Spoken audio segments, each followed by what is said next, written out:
Kannur city വെറ്റിലപ്പള്ളിയിൽ വീട്ടിൽ നിന്നും സ്വർണം കവർന്ന കേസിലെ പ്രതിയെ പോലീസ് കസ്റ്റഡിയിൽ വിട്ടു. ചോദ്യം ചെയ്യലിൽ ഒരു കൂസലുമില്ലാതെ വീണ്ടും താൻ ഇതേ പണി തന്നെ തുടരുമെന്നായിരുന്നു പ്രതിയുടെ മൊഴി. 11 സ്ഥലങ്ങളിൽ പ്രതി തട്ടിപ്പ് നടത്തിയതായി പോലീസ് പറഞ്ഞു.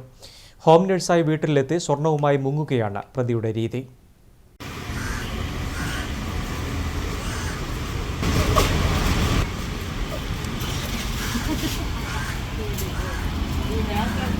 കൂസലേതുമില്ലാതെയാണ് ഹോം നഴ്സ് മഹേശ്വരിയുടെ പെരുമാറ്റം.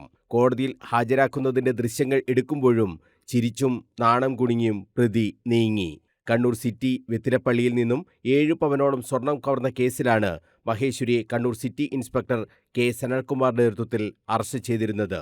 റിമാൻഡിലായിരുന്ന മഹേശ്വരിയെ കണ്ണൂർ ജുഡീഷ്യൽ 1ാം ക്ലാസ് മജിസ്ട്രേറ്റ് കോടതിയിൽ ഹാജരാക്കി. ഒരു ദിവസത്തേക്കാണ് പ്രതിയെ കസ്റ്റഡിയിൽ വിട്ടത്. അറസ്റ്റിലായി ചോദ്യം ചെയ്യുന്നതിനിടെ പ്രതി പോലീസിനോട് വിചിത്രമായ രീതിയിലാണ് പ്രതികരിച്ചത്. തന്നെ ജയിലിലാക്കിയാലും ഇറങ്ങിയാൽ വീണ്ടും ഇതേ പണി തന്നെ തുടരുമെന്നായിരുന്നു മഹേശ്വരി പറഞ്ഞത്. ഹോം നഴ്സുമാരെ കിട്ടാനില്ലെന്നും ഇനിയും തന്നെ ആളുകൾ വിളിക്കുമെന്നും ചിരിച്ചുകൊണ്ട് തന്നെ പോലീസിനോട് പ്രതി പറഞ്ഞുവത്രേ.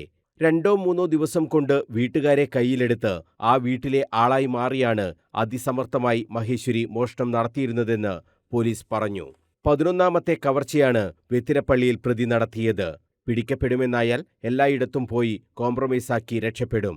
ആദ്യമായാണ് തൊണ്ടി മുതൽ സഹിതം മഹേശ്വരി പിടിക്കപ്പെടുന്നത്. കവർച്ച ചെയ്ത സ്വർണത്തിൽ 6 പവനോളം പോലീസ് കണ്ടെത്തുകയും ചെയ്തിരുന്നു. കവർച്ച ചെയ്ത സ്വർണം പണയം വെച്ചതിന്റെ രേഖകളും പോലീസ് കണ്ടെത്തി.